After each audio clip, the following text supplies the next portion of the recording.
Hello everyone, welcome in Agri coaching classes. This is the part 2 of the Jagdishwar Sahib book.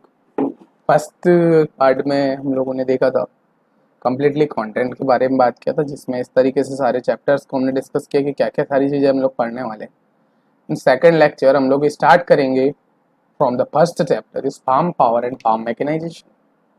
यहाँ से start करके हम लोग सारी थेरीज की डिस्कस करेंगे एंड आफ्टर दैट पूरी चीज़ों को हम लोग वहाँ डिस्कस करते हुए आगे बढ़ेंगे. ओके, स्टार्ट करते हैं फर्स्ट चैप्टर से. हमारा जो फर्स्ट चैप्टर है वो है farm power and farm mechanisation. Okay, farm power में हमारा फार्म मैकेनाइजेशन के बारे में हम लोग अब इसको डीप में डिस्कस करने वाले हैं. Just a second.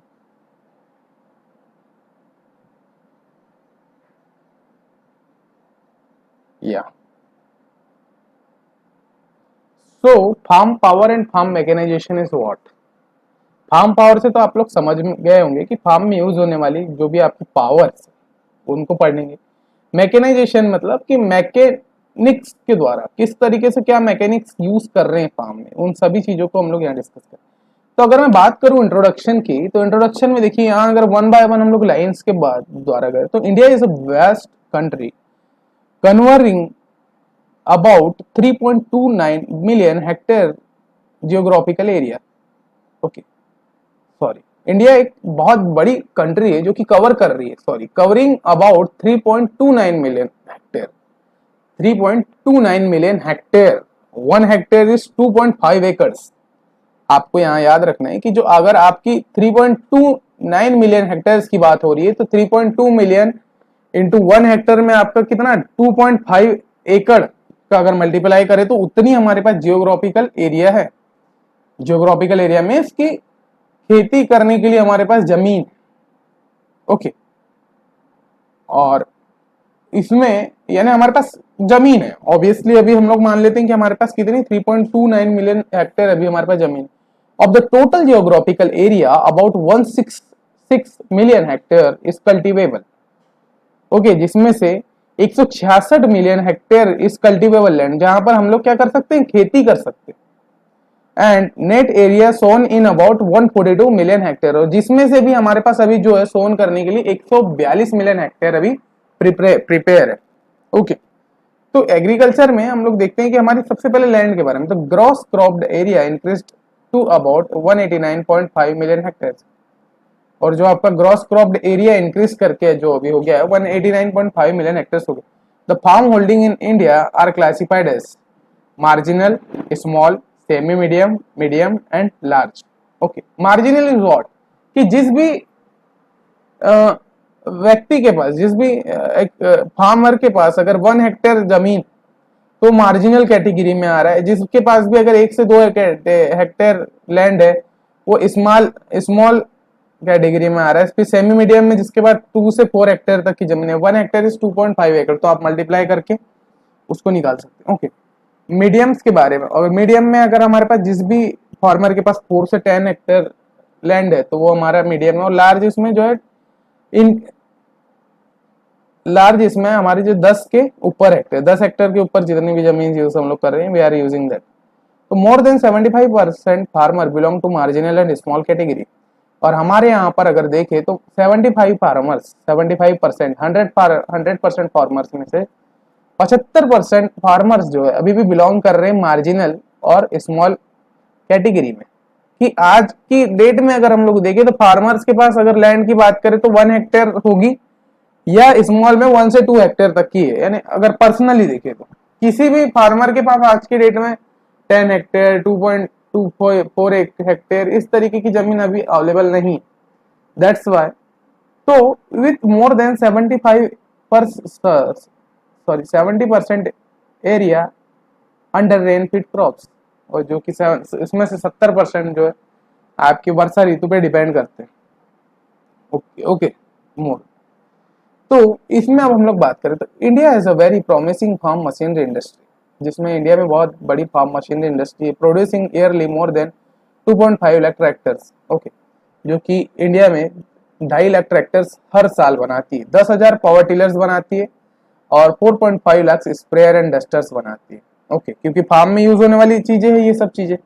कि आपको फर्स्ट ऑफ ऑल ट्रैक्टर की जरूरत पड़ेगी टिलेज ऑपरेशन के लिए, फिर आपके इम्प्लीमेंट्स की जरूरत पड़ेगी टिलेज डिफरेंट टाइप्स के ऑपरेशंस के लिए, पावर टिलर्स की जरूरत पड़ेगी, डस्टर स्प्रेयर की जरूरत पड़ेगी, और पंपिंग के लिए 9.5 lakh pumping sets and 2000 combine harvester beside other farm equipments.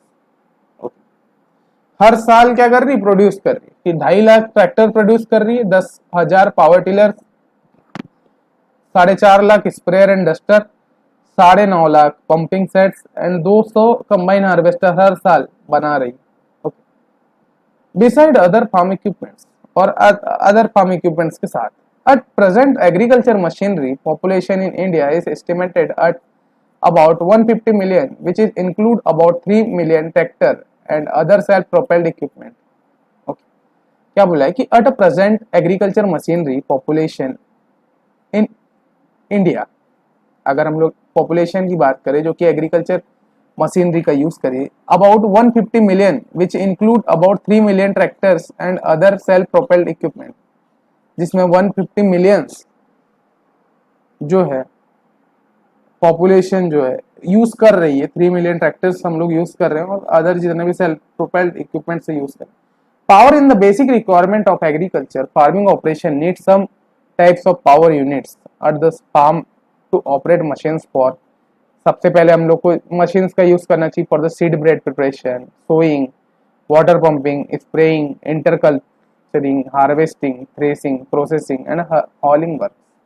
Okay, तो ये सारी चीजों की हमको मशीनरी की जरूरत पड़ रही for the this types of operation. हमको फील्ड में ये सारे ऑपरेशन परफॉर्म करने के लिए हम लोग को बहुत बड़े पैमाने पे जो मशीनरी की जरूरत पड़ी। तो mechanisation is the word which are using the machinery को हम लोग बहुत ज्यादा बढ़ा चढ़ाकर यूज करने के लिए we are using the word of mechanisation, कि इंडिया में मोस्ट ऑफ द यूजेस बढ़ाओ, ज्यादा से ज्यादा मशीन्स का यूज बढ़ाइए, तो जिससे हमारी क्रॉप ग्रोथ ज्यादा होगी। वो सारी जो भी मेथड्स होती है, जैसे आप सीड बेड प्रिपरेशन के लिए आप सभी को टीलेज ऑपरेशंस की मशीन ले रखी है कि सीड बेड प्रिपेयर करना है, तो आपको टीलेज ऑपरेशंस में tillage equipments like MB plough, disc plough, disc harrow, sowing के लिए फिर आपकी सोइंग इक्विपमेंट्स, सोइंग मशीनरीज का यूज करते हैं, फिर इंटर कल्चरिंग के लिए, स्प्रेइंग के लिए स्प्रेइंग और डस्टर्स का यूज करते हैं, हार्वेस्टिंग के लिए आपका हार्वेस्टर यूज करते हैं। तो डिफरेंट टाइप के मशीनरीज हम लोग यूज करते हैं। तो बड़े बहुत पैमाने पे हम लोग जब यूज करते हैं तो उसको मैकेनाइजेशन कहा जाता है। This operation demand tractive power, ये जो सारे ऑपरेशंस होते हैं इनमें ट्रैक्टिव पावर या ट्रैक्टर की हमको जरूरत पड़ती है टू पुल द इम्प्लीमेंट्स। और इसलिए ट्रैक्टर का वर्क ये होता है कि ट्रैक्टर एक ही वर्क होता है कि पुल द इम्प्लीमेंट, कि जो भी इम्प्लीमेंट आपका अटैच है उसको खींचने का काम करता है। ट्रैक्टर एक ही काम करता है to pull the implement and transport one from to another form. अभी हम लोग ट्रैक्टर के बारे में बात करेंगे जब वहां डिस्कस करेंगे ट्रैक्टर। ओके, तो this operation demand tractive power to pull the implement, rotative power to drive attach equipment. और हमको क्या है, रोटेटिव पावर की बजाय पीटीओ पावर जो बोलते हैं हम लोग, कि जो भी आपका ड्राइव देने के लिए, तो हम लोग इक्विपमेंट को ड्राइव किस तरीके से देते हैं, तो हम लोग इक्विपमेंट को ड्राइव देते हैं पीटीओ के द्वारा। ओके, तो अभी हम लोग सारी चीजों को डिस्क्राइब करने वाले हैं। तो यहाँ देखिए 3 टाइप की पावर आपको यूज करना पड़ता है, ड्रॉबर पावर, रोटेटिव पावर और एक होता है आपका हाइड्रोलिक पावर। ओके, तो अभी हम तीनों पावर्स को डिस्कस करेंगे। तो इसमें हमने 2 टाइप्स की पावर की बात किया कि पहली पावर आपकी ट्रैक्टिव पावर आपको लग रही है कि उस इंप्लीमेंट को खींचने के लिए, दूसरी पावर आपको लग रही है उस इंप्लीमेंट को ड्राइव देने के लिए, कि जो भी आपका इंप्लीमेंट अटैच है उसको हमको ड्राइव देना है, तो उसके लिए पीटीओ पावर जो रोटेटिव पावर होती है हमारी, पीटीओ पावर के फॉर्म में हम लोग देते हैं। And the pulley power to operate stationary machines and automotive power of transport work. और जो पुली के द्वारा जो पावर दी जाती है वो स्टेशनरी मशीन्स को दी जाती है। जो भी आपकी स्टेशनरी मशीन्स होती है कि जिसको बस एक बार लगा दो, वो जब तक उसमें कोई एक्सटर्नल फोर्स द्वारा अगर हम लोग उसमें चेंजेस नहीं लाते तो जब तक वो जैसे का वैसा रहेगा। Automotive power of transport work, और जो भी आपकी ऑटोमेटिक पावर होती है ट्रांसपोर्ट वर्क में यूज होती है उन सारी पावर्स के बारे में। हाँ, अब हम लोग बात करेंगे कि कौन कौन से source of power we are using in a field. Okay, mechanisation हमको समझ में आ गया कि मैकेनाइजेशन की अभी हम लोग सबसे पहले फार्म पावर के बारे में पढ़ेंगे, कौन कौन सी पावर्स यूज कर रहे हैं, उसके बाद मैकेनाइजेशन के बारे में बात करेंगे। तो सबसे पहले हम लोग देखें तो सोर्स ऑफ पावर में हम लोग there are different sources of farm power in India which are classified as human power, animal power, mechanical power, electrical power, renewable energy. Okay, तो सोर्स ऑफ फार्म पावर में हम लोग different type के powers को discuss करेंगे, जिसमें हम लोग सबसे पहले ह्यूमन पावर के बारे में बात करेंगे कि ह्यूमन पावर क्या होता है। तो देखिए इतने से 5 आपकी पावर जो है यूज होती है, सोर्स हो मतलब सोर्सेस लगते हैं हमको फील्ड में वर्क करने के लिए। तो सबसे पहले ह्यूमन की जितनी भी कंप्लीट पावर हमको यूज करना पड़ता है, फिर एनिमल के द्वारा जो पावर हमको यूज करना पड़ता है, फिर मैकेनिकल पावर मतलब मशीन्स के टर्म्स में हम लोग यूज करते हैं, like tractor, power tiller, self propelled combine, oil engine जिसमें डीजल और पेट्रोल इंजन का हम लोग यूज करते हैं। ओके, केरोसिन इंजन भी बन जाते हैं, केरोसिन का यूज किया जाता है। फिर हमारे इलेक्ट्रिकल पावर, जो भी हमारी इलेक्ट्रिक पावर है, we are using the electric power in a field. फिर हमारी रिन्यूएबल एनर्जी पावर, ये मोस्ट इंपॉर्टेंट होता है, जिसमें biogas, solar, wind energy. With passage of the time, there is gradual increase of all power units. Expects draft animals. Okay. और gradual increase करने के लिए हम लोग इसमें जो है पावर यूनिट्स का यूज करते हैं, जो कि एनिमल्स के द्वारा ड्राफ्ट के यूज फॉर्म में यूज होता है। अब डिफरेंट टाइप की पावर्स को हम वन बाय वन डिस्कस करेंगे कि फार्म पावर में हम लोग किस तरीके।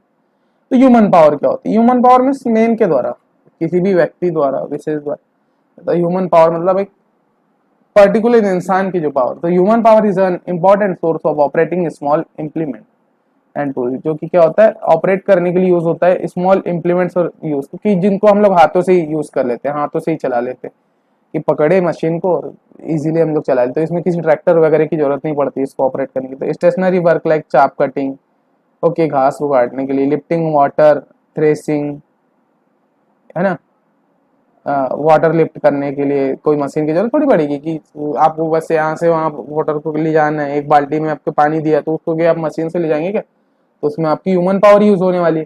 चाप कटिंग मतलब जो भी आपकी घास है, घास को काटने के लिए भी आप लोग, जैसे बहुत बड़ा फील्ड रहा तो हम लोग चाप कटर वगैरह यूज करते।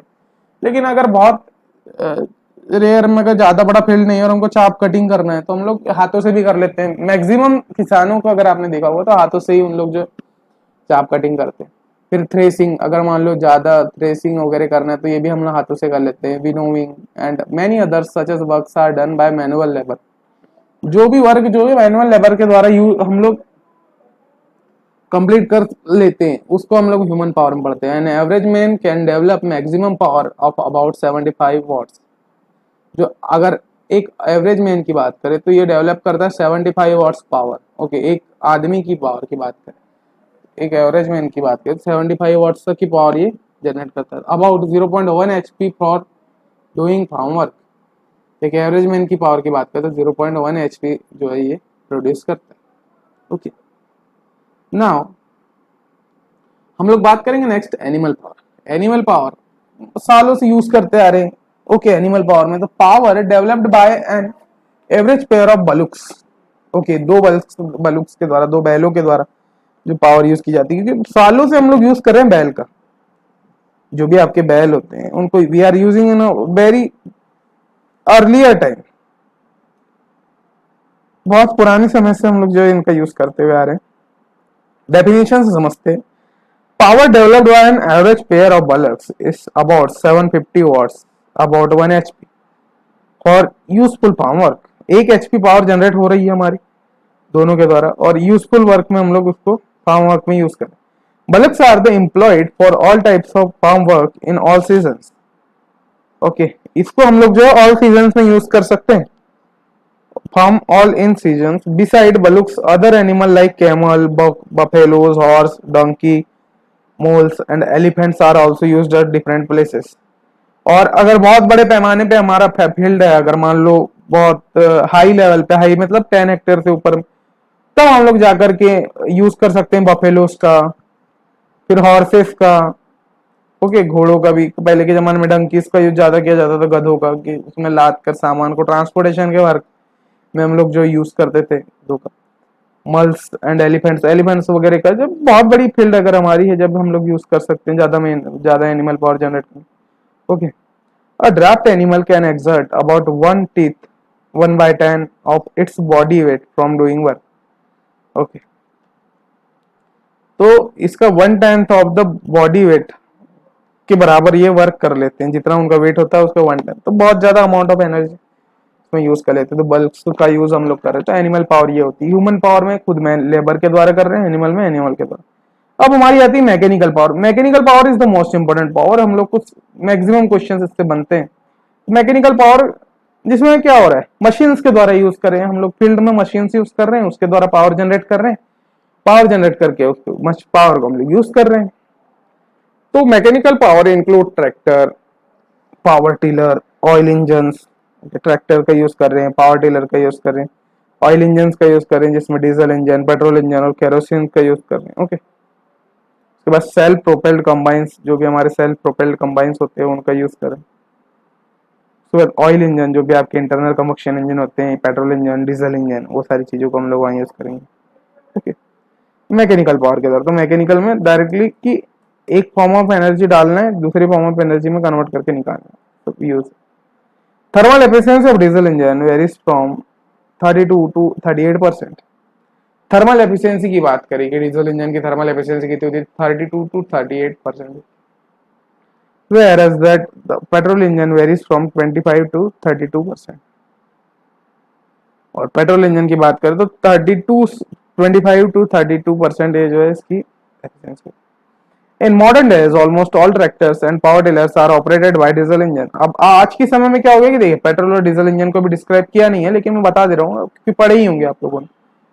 तो आज के समय में ऑलमोस्ट सभी जगह पे डीजल इंजन यूज करने का दौर आ चुका है कि डीजल इंजन क्या मोर एफिशिएंट होते हैं, क्योंकि 32 to 38% एफिशिएंसी दे रहा है यार, कि आपको अगर 1 लीटर में आपको 38% आप उसकी पावर यूज कर पा रहे हैं, क्यों नहीं करेंगे आप डीजल इंजन का यूज, क्यों नहीं करेंगे? कि अगर आपने एक दिन में खाना खाया, 100% खाना खाया, जिसमें से बॉडी को आपको एनर्जी मिल रही 38%, उस खाने में से आपको एनर्जी मिल रही है बॉडी को उस खाने में से, और दूसरा खाना खा रहे हैं जिसमें से आपको 25 से 30% एनर्जी मिल रही, कौन सा खाना खाना प्रीफर करेंगे आप? 38% वाला, दोनों का सेम रेट है तो 38% वाला यूज करेंगे। तो मोस्ट ऑफ द केसेस हमको डीजल इंजन बहुत ज्यादा एफिशिएंट होने की वजह से we are using the diesel engine in a broad level. Okay, in modern days, almost all tractors and power tillers are operated by diesel engine. Stationary oil engines are used for pumping water. Diesel engine का हम लोग use कर रहे हैं, देखिए different type में, pumping water pump करने के लिए यूज कर रहे हैं, ऑयल गैसेस, चाप कटिंग के लिए अब यूज कर रहे हैं, थ्रेसर्स में हमारे डीजल इंजन लगे होते हैं, many such of equipment, flour mill, cotton gin, sugar cane crusher, winnower, ये सारी चीजों में हम लोग डीजल इंजन यूज कर रहे हैं। पेट्रोल इंजन हम लोग यूज करते, लेकिन इसमें एफिशिएंसी कम हो रही है ना, दैट्स व्हाई हम लोग जो है इसका यूज करते।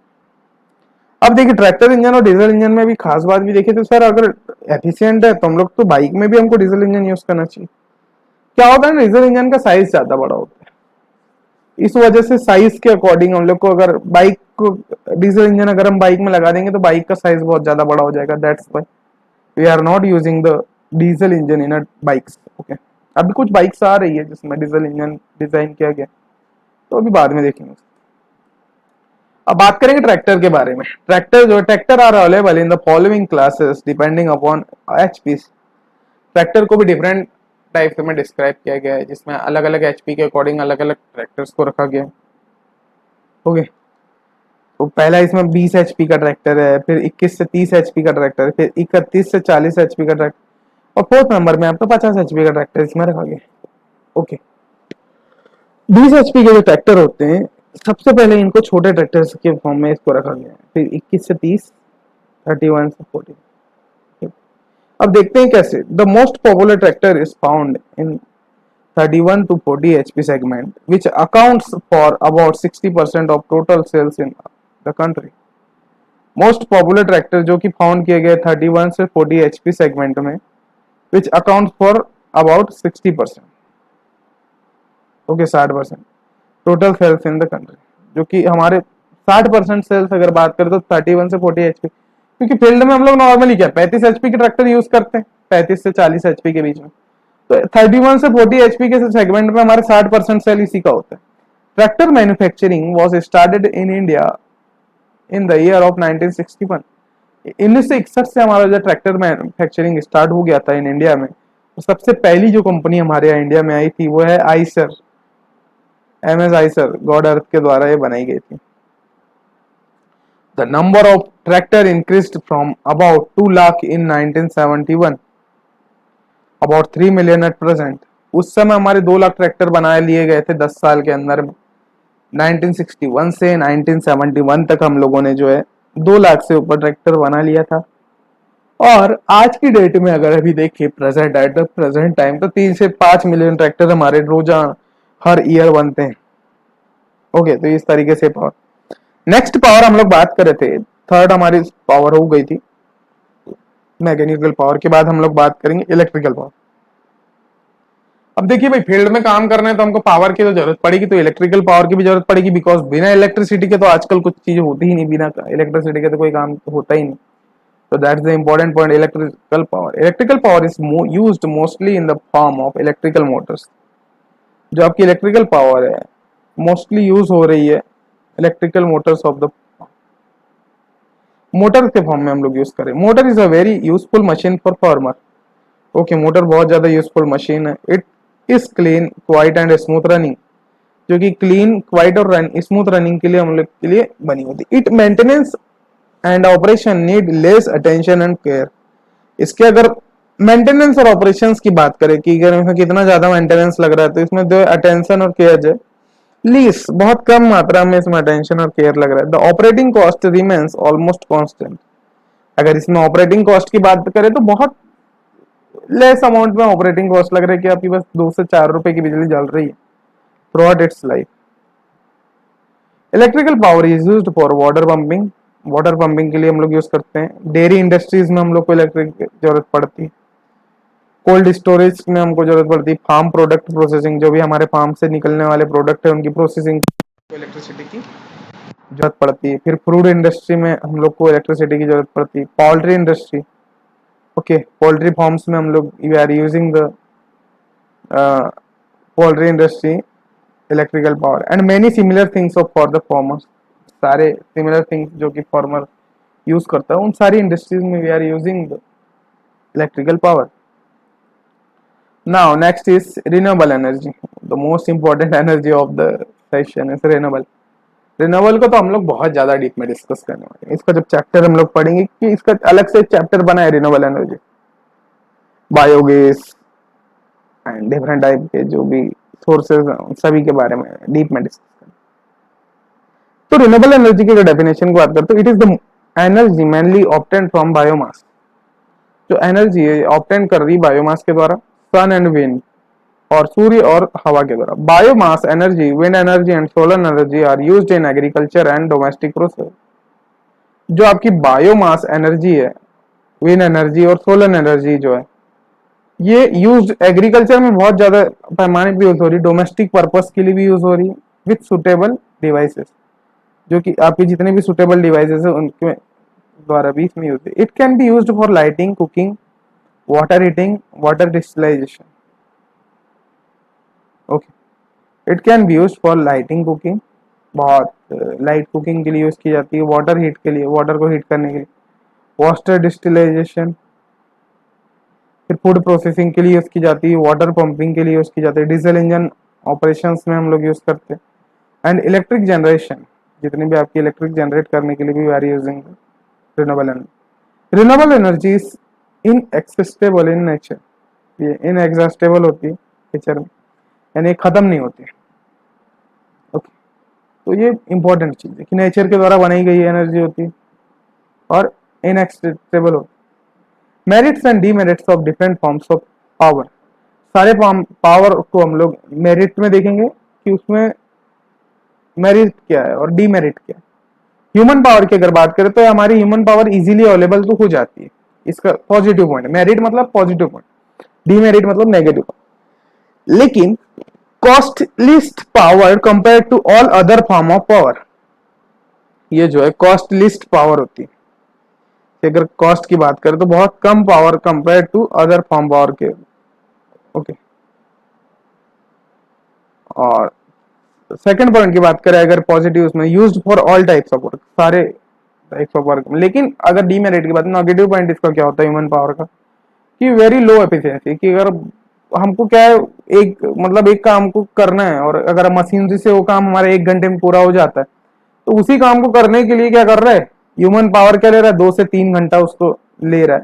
तो दैट इज द पॉइंट कि यहाँ पर आपका एक नेगेटिव पॉइंट जनरेट हो जाता है। फिर required full maintenance when not use, इसमें फिर पूरा मेंटेनेंस की भी जरूरत पड़ती है अगर हम यूज नहीं कर रहे हैं। ओके, क्योंकि खाना पीना तो हमको पड़ेगा ही, उनको पैसे तो देना पड़ेगा, डेली उनका चार्जेस हमको लगाना पड़ेगा, चाहे ना नहीं भी कर रहे हैं तो करना तो पड़ेगा, बिकॉज वी आर, हम लोग उनको रखे हुए हैं वर्किंग के लिए। Attach by weather condition and season, weather conditions और सीजन के अकॉर्डिंग इसको अटैच करके रखेंगे। Next is animal power. Animal power में देखिए, अगर पॉजिटिव पॉइंट ऑफ व्यू से बात करें तो इजीली अवेलेबल हो जाती है एनिमल पावर कहीं भी।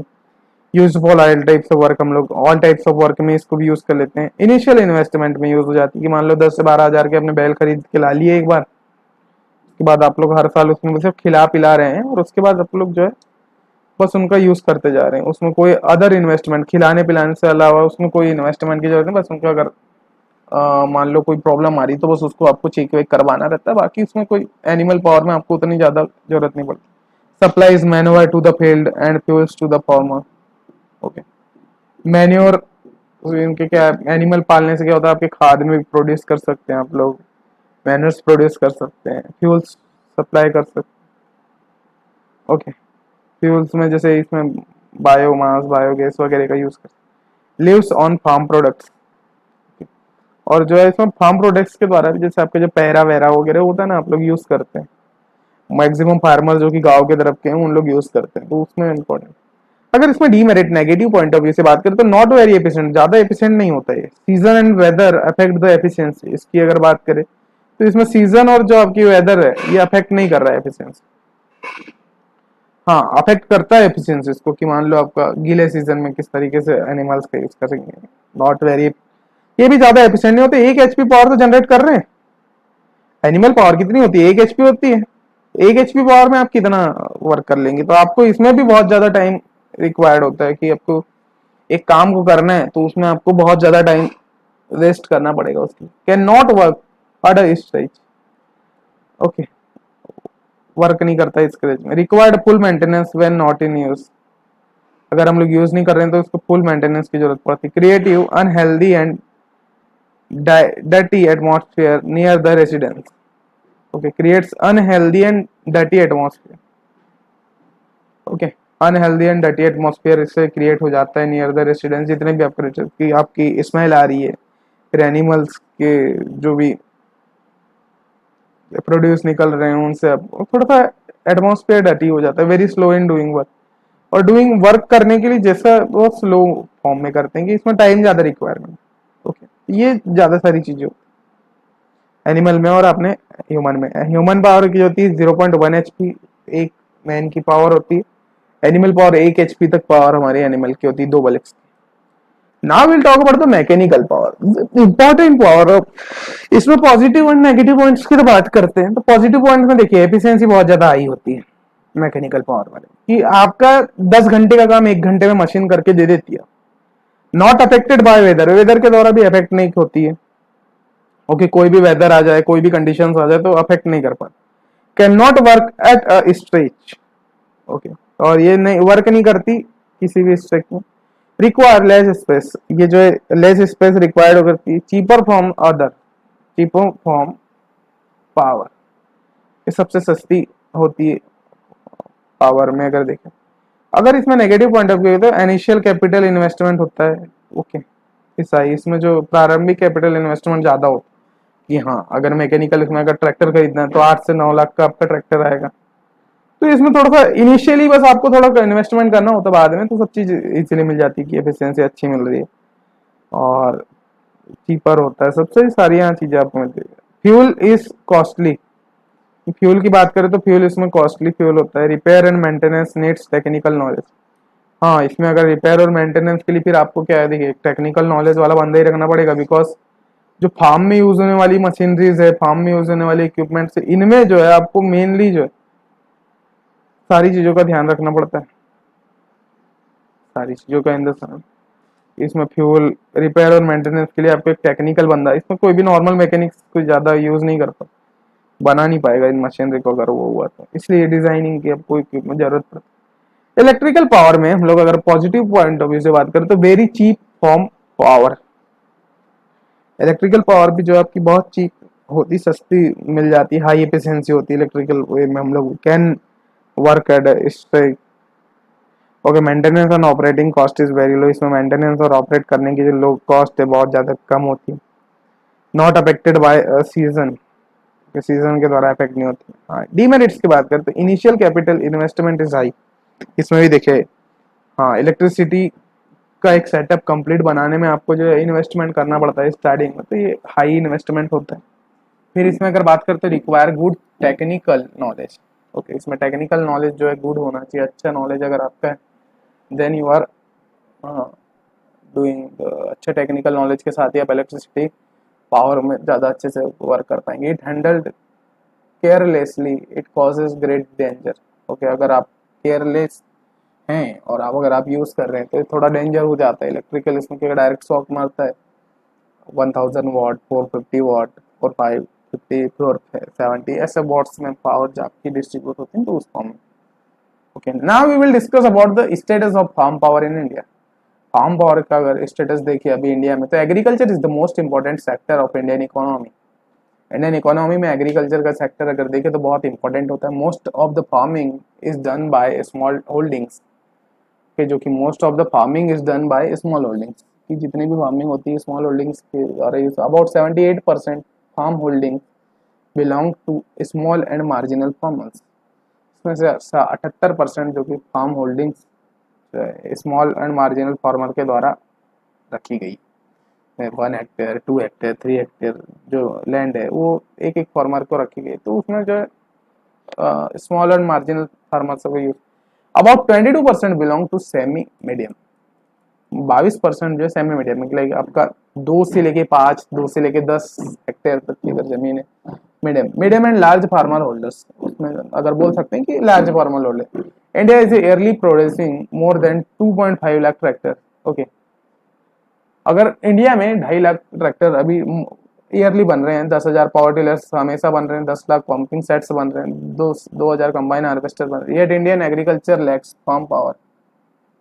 और इंडियन एग्रीकल्चर जो लैक कर रहा है फार्म पावर का, which need to be increased from 1.2 kilowatt per hectare at least 2 kilowatt per hectare.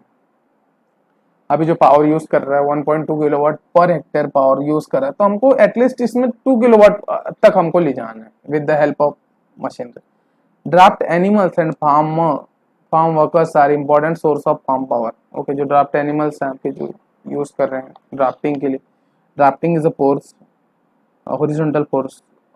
Okay, तो अब ड्राफ्ट के बारे में पढ़ेंगे तो क्या हो रहा है कि एनिमल्स और जो फार्म वर्कर्स हैं ये इंपॉर्टेंट सोर्स हैं फार्म पावर। तो mechanization possibilities strongly influenced by farm size. Farm के साइज के द्वारा हम लोग मैकेनाइजेशन को जो क्या कर रहे हैं इन्फ्लुएंस कर पा रहे हैं। कॉस्ट ऑफ फार्म लेबर, जितने भी फार्म लेबर है उनकी कॉस्ट के अकॉर्डिंग अगर हम इसको कंपेयर करें तो हमारा जो farm mechanization we are using. Availability of suitable maker machines, जितने भी आपके मशीन्स अवेलेबल है according. pressing need of farmer and sky economics, compulsion of local people to have custom hiring service। Okay, ये different type के services हम लोग को use करना है इकोनॉमिक कॉम्पिटिशन में, तो ये सारी चीजें होती। ओके, फिर इसके बाद हम लोग बात करेंगे the farming system continues the utilize manual labour. बहुत समय से मैनुअल लेबर का यूज करें, एनिमल पावर का यूज करें, tractor based technologies almost all operation, और सभी ऑपरेशन में ट्रैक्टर बेस्ड टेक्नोलॉजीज का यूज करें। Agriculture machinery and implements are capable for doing field operation of better quality and in leisure time. Okay, तो agriculture machinery और implement के द्वारा क्या है, doing field operation in better quality. Better quality से हम लोग जो परफॉर्म कर सकते हैं और बिना किसी लॉसेस के हम लोग we are performing the agriculture activity. The economic progress of the nation depends directly upon availability of energy and its consumption of fruitful utilization। Economic हमारी जनरेट कर रही है, तो ये सारी चीज़ें अभी हम लोग इसमें बताने वाले हैं। तो स्टेबलाइज्ड, ये सारी आपको ये पढ़ लेना है, इसमें आप सभी को ज़्यादा इंपॉर्टेंट पॉइंट्स नहीं है। टेबल दिया हुआ है जिसमें आपका ड्राफ्ट एनिमल 65 है, उसके अकॉर्डिंग 0.008 मिलियंस में, ये सारी चीज़ें यहाँ पे दी हुई थी, इनका आपको कोई काम नहीं है, तो इनको आपको पढ़ने की जरूरत नहीं। ओके, अब हम लोग जो नेक्स्ट लेक्चर में हम लोग बात करेंगे ट्रैक्टर मैकेनाइजेशन के, फार्म मैकेनाइजेशन के बारे में कम्प्लीटली, आपकी फार्म मैकेनाइजेशन होता क्या है। ओके, अभी तक फार्म पावर के बारे में डिस्कस किया कि पावर क्या होती है, अब मैकेनाइजेशन के बारे में, मैकेनाइजेशन क्या होता है, सारी चीज़ें हम लोग नेक्स्ट लेक्चर में डिस्कस करेंगे। Okay, thank you.